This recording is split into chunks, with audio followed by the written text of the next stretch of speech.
सतगुरु के साजी निवाजी प्यारे साध संगत जी, प्यार और सत्कार से कहना, धन निरंकार जी।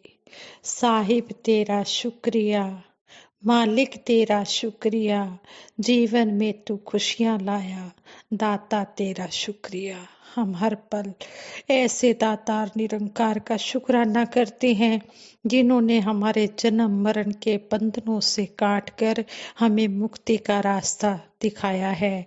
सतगुरु के चरणों में यही अरदास है, सच्चे पातशाह जिस तरह आप जी ने निरंकार के साथ जोड़ा है, साथ संगत माँ के साथ जोड़ा है, इसी तरह अपना आशीर्वाद हर एक जीव के ऊपर बनाए रखना, सभी को अपने चरणों से लगाए रखना, यही अरदास है। और इसी अरदास के साथ ही दासी संगत माँ के चरणों में आशीर्वाद लेते हुए ये विचार रूप में आशीर्वाद ले रही है। आप जी परवान करें, अगर कोई गलती हो जाए तो क्षमा करें। जो कुछ भी दासी सीख रही है वही आप जी के चरणों में रख रही है। इसी तरह सीखने की भावना से दासी इसी तरह आप जी के चरणों में जुड़ी रहे और सीखती रहे। साध संगत जी कहते हैं, एक बच्चा अपने विचारों द्वारा हमें समझाने की कोशिश कर रहा है। कहने लगा, सुबह मूर्ति पूजा करके वह उनको भोग लगाकर फिर स्वयं खाना किसी दंपत्ति का डेली रूटीन था। उनके इस कर्म का उनके बच्चे के मन पर बहुत गहरा इम्प्रेशन पड़ा। वह भी मूर्ति पूजा में लिप्त हो गया। एक दिन उसने चूहे को मूर्ति कुतरते देखा। यह देखकर बच्चे ने विचार किया कि जिसकी पूजा मैं करता हूँ चूहा उससे ज्यादा बलवान है। यह सोचकर उसने अपने मन में चूहे को बहुत सम्मान दिया, इज्जत दी। लेकिन बिल्ली एक दिन चूहे को पकड़कर ले गई। अब उसने बिल्ली को ही बलवान समझना शुरू कर दिया। एक दिन बिल्ली कुत्ते को देखकर भाग गई। इससे उस बच्चे ने समझा कि कुत्ता बिल्ली से भी ज्यादा बलवान है। लेकिन एक दिन कुत्ते को इंसान से डरकर भागते देखकर उस बच्चे का विश्वास टूट गया। वह अब इंसान के प्रति अपनी आस्था रखने लगा। वह इंसान को ही सबसे ज्यादा श्रेष्ठ समझने लगा था। लेकिन एक दिन एक इंसान को घुटने टेक कर हाथ उठाकर किसी अदृश्य शक्ति से प्रार्थना करते हुए देखा। वह उस अदृश्य शक्ति को देख नहीं पा रहा था। वह भी उस असीम शक्ति की पूजा अर्चना करके कृतार्थ होना चाहता था। लेकिन असलियत की जानकारी न होने के कारण किसी रिजल्ट पर नहीं पहुंच पा रहा था। आज भी इंसानों को प्रभु की चाह में इधर उधर भटकते देखकर उस बच्चे की याद आ जाती है। काश इंसान सतगुरु को पहचान सके और सतगुरु से ब्रह्म ज्ञान प्राप्त करके अपने जीवन को सही दिशा दे सके। तो इन विचारों द्वारा हमें यही सीखने को मिला है कि जो हमारे जीवन का सही उद्देश्य है और जहाँ से हमें प्राप्त होना है उस उद्देश्य को हम प्राप्त करें। वो उद्देश्य प्राप्त होगा वक़्त के सतगुरु की शरण में आने से। वक़्त के सतगुरु माता सुदीक्षा जी महाराज सारे ही संसार के लिए इस धरती पर प्रकट हुए हैं और सभी को इस ब्रह्म ज्ञान से जोड़कर जीवन का सही उद्देश्य भी बता रहे हैं। सतगुरु बाबा हरदेव सिंह जी महाराज अपने विचारों द्वारा हमें समझाते हैं, मन मतंग माने नहीं, चले सूरत के साथ, दीन महावत क्या करे, अंकुश ना ही हाथ। इस मन के ऐसे स्वभाव कि ये कहाँ कहाँ इंसान को ले जाता है। यह मन साधक भी हो जाता है और बाधक भी हो जाता है। यह मन अगर समझ गया तो बंदरों से हमें छुटकारा भी दे देता है। हम जाल से बाहर भी निकल आते हैं। लेकिन अगर मन नहीं समझा तो यह खुद जाल में फंसने वाला बन जाता है। यह खुद ही उसमें फंसता चला जाता है। इस प्रकार मन की ऐसी अवस्थाएं कि मन लोभी लालची भी हो जाता है और यही मन त्यागी भी बन जाता है। सब कुछ अपना दूसरे पे न्यौछावर करने को तैयार भी हो जाता है। मन के ऐसे ऐसे सिलसिले कि बड़ी से बड़ी बात भी सहन कर जाएगा, लेकिन छोटी सी बात पे नाराज भी हो जाएगा। जैसे वो बात, वो शायर का शेर भी है, समुंदर से बच के निकले एक कतरे में बह गए होंगे, कि समुंदर से तो बच गए लेकिन एक कतरा बहा कर ले गया। तो मन के ऐसे सिलसिले कि छोटी सी बात पे ही विश्वास भी गया और दूसरे के प्रति प्रेम वाला भाव भी गया, नाता भी टूट गया। तो मन की ऐसी चंचलताएं हैं, ऐसे सिलसिले हैं। इसलिए इस मन को समझाने के लिए ऐसे ऐसे वचन हम सुनते हैं कि हमारा विश्वास परिपक्व रहे, हम वाकई ही सुंदर भावनाओं से युक्त होकर इस जीवन के सफर को तय करते चले जाएं। इस मन को हमेशा आनंद मिलता रहे, इस मन में हमेशा मिठास बनी रहे। जब कड़वाहट या मिठास की बात आती है, जुबान की, तो यह नहीं कि जुबान कोई कड़वी या मीठी है, यह तो मांस का टुकड़ा है। इसका मीठा या कड़वा क्या होना, कड़वाहट या मिठास तो मन में होती है। मन में अगर कड़वाहट है तो जुबान से भी कड़वे बोल बोले जाएंगे। अगर मन में मिठास है तो जुबान के द्वारा भी मीठे बोल बोले जाएंगे। इस मन के बारे में महापुरुषों ने बहुत विस्तार से धर्म ग्रंथों में जिक्र किए हैं कि मन लोचे बुराइयां, कि मन बुराई की तरफ बढ़ता है, यह लोचता है तो बुराई लोचता है, उस तरफ इसके रुझान बने रहते हैं। जैसे जल भी ढलान की तरफ ही भागता है, इसी प्रकार मन की भी फितरत ऐसी ही होती है कि यह बुराई की तरफ, संसारिक प्रवृत्ति की तरफ आसानी से भागता है, परमार्थ की तरफ उतनी आसानी से नहीं जाता है, नेकी की तरफ, बंदगी की तरफ या त्याग की तरफ उतना नहीं जाता, अच्छाई की तरफ उतना नहीं जाता। मन लोचे बुराइयां, यह मन बुराई की तरफ ज्यादा भागता है। आगे संत जन महापुरुष हमें तरीके भी बताते हैं मन को समझाने के लिए। गुरु शब्दी मन मोड़िए, कि जब गुरु के शब्द को, महापुरुषों के वचनों को धारण कर लिया तो तभी इस मन को समझाया जा सकता है।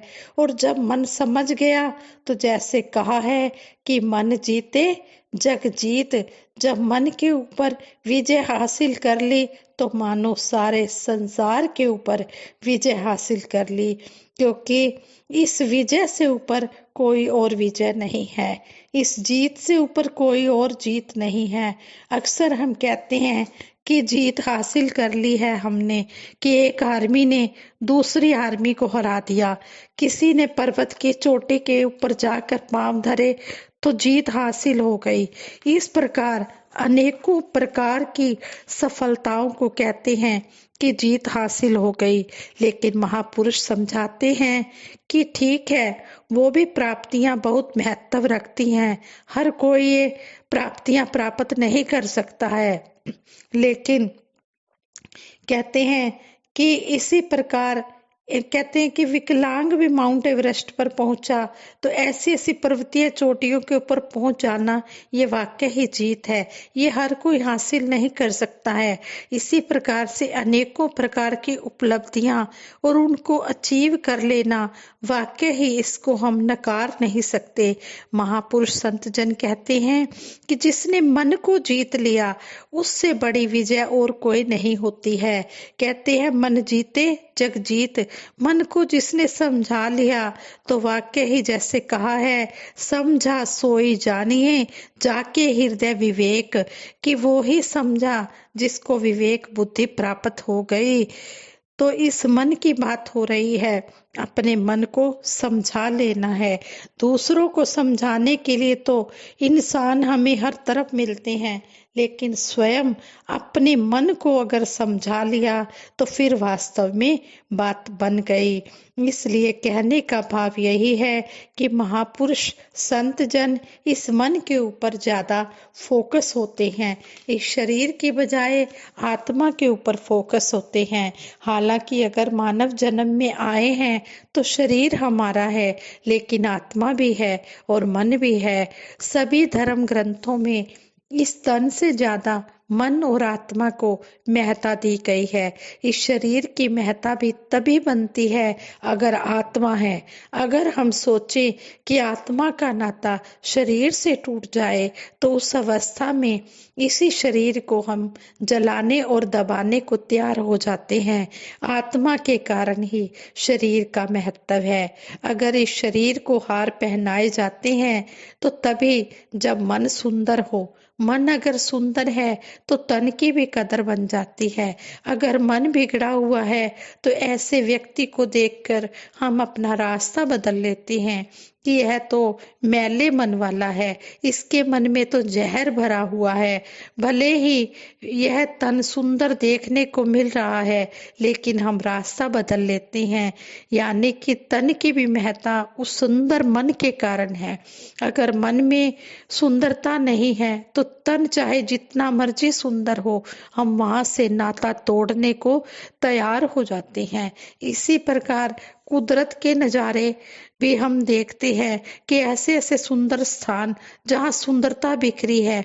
कुदरत के लिहाज से सुंदरता अपनी जगह पर है, लेकिन इतनी सुंदरता एकदम गायब हो जाती है जब उस स्थान पर एक मैले मन लिए हुए, कड़वाहट से भरे हुए मनों, शरीरों का सहारा लेकर, ताकतों का सहारा लेकर एक दूसरे के ऊपर जुल्म ढा रहे हैं, जुबान से कड़वे बोल बोले जा रहे हैं।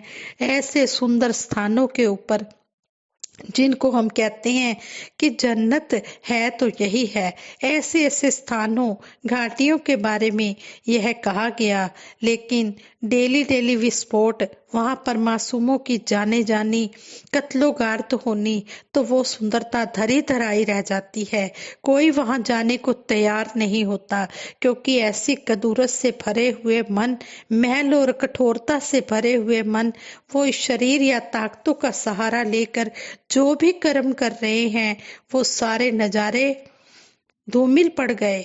इसी प्रकार कहने का भाव यही है कि शरीरों की या बाकी शक्तियों की महत्ता तभी बनती है जब वास्तव में मन को सुंदरता मिल जाती है। जैसे महापुरुषों ने अक्सर हमें समझाया है, मन चंगा तो कठौती में गंगा। अगर हमारा मन चंगा है तो गंगा की तरह उसकी पूजा होती है, और अगर मन में कड़वाहट है, कदूरत है, जहर भरा हुआ है, तो वास्तव में उसको वो रुतबा हासिल नहीं होता जो सुंदर मन वाले को प्राप्त हो जाता है। कबीर दास जी कहते हैं, कबीर मन निर्मल भया जैसे गंगा नीर, पाछे लागा हरि फिरे कहे कबीर कबीर। कि ऐसे निर्मल मन वाले की हरि भी पूजा करता है, हरि भी उसके पीछे पीछे चलता है। तो कहने का भाव यही है कि जितना यह कहना आसान है, उतना ही यह मुश्किल काम भी है। जैसे कहा कि मन जीते जग जीत, अगर मन समझ आए तो फिर बात ही क्या है। यह मन ही है जो हुज्जत वाला होता है, मन ही है जो अपने कदमों को रोक लेता है। मन से ही सारे काम होते हैं। अच्छे काम भी मन से होते हैं और बुरे काम भी मन से होते हैं। इसलिए सतगुरु यही कहते हैं कि साधु से मिलने जाइए, साथ न लीजिए कोई, पाछे पाव न कीजिए, आगे होए सो होए। जब हम सतगुरु से मिलने जाते हैं तो हम साथ में ये अहंकार, वैर, ईर्ष्या, निंदा, नफरत सब कुछ छोड़ दें। अपने मन को अंदर बाहर से पाक पवित्र करके, साफ करके हम सतगुरु के चरणों में जाएं और इस ब्रह्म ज्ञान को प्राप्त करें। जहां से दासी ने ये बात शुरू की है कि जिस तरह वो बच्चा बता रहा है कि मुझे असलियत का ज्ञान नहीं था, जब मुझे असलियत का ज्ञान हुआ तो पता लगा कि ईश्वर परमात्मा कौन है। लेकिन ये असलियत का ज्ञान, ये ब्रह्म ज्ञान का ज्ञान, ये ब्रह्म ज्ञान देने वाला ये सतगुरु होता है। पूर्ण सतगुरु की शरण में आकर इस परम पिता परमात्मा को जाना जा सकता है, और इस परमात्मा को जानकर ही जो भक्ति की जाती है वही सार्थक होती है। सफल होती है। कहते हैं बिन वेखे मन मंदा नहीं है, बिन मन मन्ने प्यार नहीं, प्यार नहीं भक्ति ते बिन भक्ति बेड़ा पार नहीं। गुरु दिखावे गुरु मनावे, गुरु ही प्यार सिखांदा है, बिन गुरु भक्ति मूल ना होवे, जो करता पछतांदा है। शहनशाह जी ने इतना सुंदर हमें शब्द द्वारा समझा दिया है कि बिन देखे मन मानता नहीं है और बिन मन माने प्यार नहीं हो सकता। गुरु ही दिखाता है, गुरु ही मनाता है, गुरु ही प्यार करना सिखाता है। बिना गुरु के इस भव सागर से पार नहीं हुआ जा सकता है। साथ संगत जी, विचार करते हुए बहुत सी गलतियां हुई होंगी, उन गलतियों के लिए आप जी क्षमा कर देना, आगे के लिए सुमत बख्शना। साथ संगत जी, प्रेम से कहना, धन निरंकार जी।